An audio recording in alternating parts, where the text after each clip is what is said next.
Smart Bangladesh এবার এক দফা শেখ হাসিনাকে কবরস্থানে পাঠাতে হবে। পালাবো না। কোথায় পালাবো? পালাবো না, প্রয়োজনে ফখরুল সাহেবের বাসায় গিয়ে উঠবো।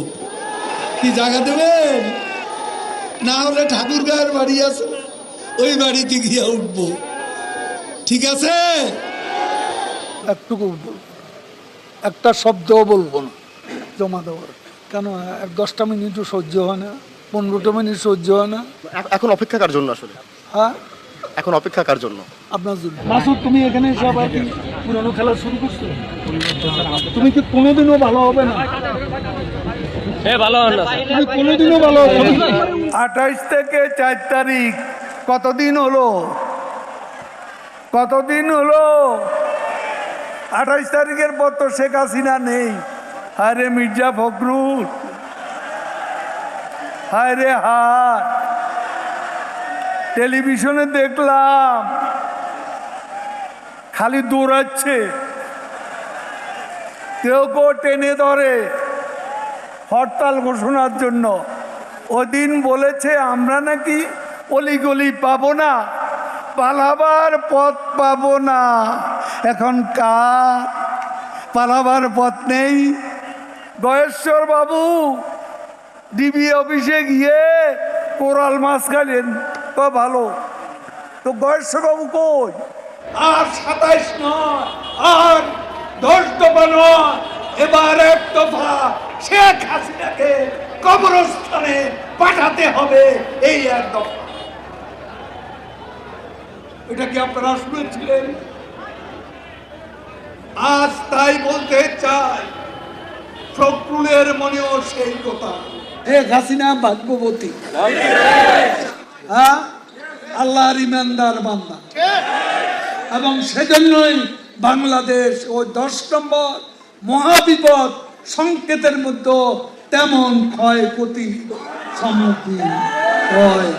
আওয়ামী লীগ কচু পাতার উপর ভোরের শিশির বিন্দু নয়, টোকা লাগলেই পড়ে যাবে।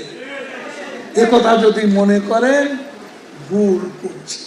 দিবা স্বপ্ন, এই প্রশ্নের অনেক জবাব দিয়েছি, তুমি জবাব দাও। এটা অনেকবার বলেছি, আর বলতে কথায় কথা ভালো, পরে হেডিং ওটা তারপর দিন তারিখে দিয়েছি কবে সরকারের পতন হবে। দিবা স্বপ্ন, দিবা স্বপ্ন, বিলবোর্ডে আর চেহারা আর সামনে দিকে আনে। শেখ হাসিনা ডিজিটাল করে সবারই নায়ক বানাইয়া দিচ্ছে।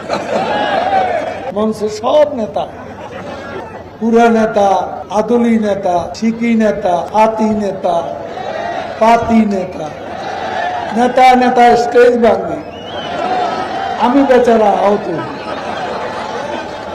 এই মঞ্চ আমার দরকার নেই, মঞ্চে এত নেতার দরকার নেই। কর্মী দাঁড়ান, নেতা কমান, এত নেতার দরকার কি? এত নেতার কাজ কি? কি কাজ করে এই নেতারা? মাসুদ, তুমি এখানে এসে আবার কি পুরানো খেলা শুরু করছো? তুমি কি কোনোদিনও ভালো হবে না? তুমি কোনোদিনও ভালো হবে না। মাননীয় সাধারণ সম্পাদক, আমরা একটু লাইভে ছিলাম, একটু যদি বলতেন যে আপনারা তো এখন নিশ্চয়ই প্রধান নির্বাচন কমিশনের সঙ্গে বৈঠক করবেন, একটু আনুষ্ঠানিকতা যদি একটু বলতেন। একটুকু একটা শব্দও বলবো না জমা দেওয়ার। আমরা যে নামটি জানতে পেরেছি সেটি কি আসলে সত্যি কিনা? না, সেটাও বলবো। কখন আসলে আপনার আনুষ্ঠানিকভাবে বের হওয়ার পরে নিশ্চয়ই বলবেন? কেন 10টা মিনিটও সহ্য হয় না, 15টা মিনিট সহ্য হয় না, এতদিনের অপেক্ষা। একটু ওয়েট করো। এখন অপেক্ষা কার জন্য আসলে? হ্যাঁ, এখন অপেক্ষা কার জন্য? আপনার জন্য। দেশের মানুষ ভালো থাকলে মির্জা ফখরুলের মন দেখাবো। জ্বালা, হেরে জ্বালা, অন্তরে জ্বালা। পদ্মা সেতু হয়েই গেল, কণ্ডপল্লী টানেল হয়েই গেল, ঢাকা তরুণ প্রজন্মে মেট্রো রেল হয়েই গেল, কত ফ্লাইওভার, কত ওভারপাস, কত আন্ডারপাস, সারা বাংলা ঘুরে দেখো ফখরুল সাহেব জ্বালা বড় অন্তর জ্বালা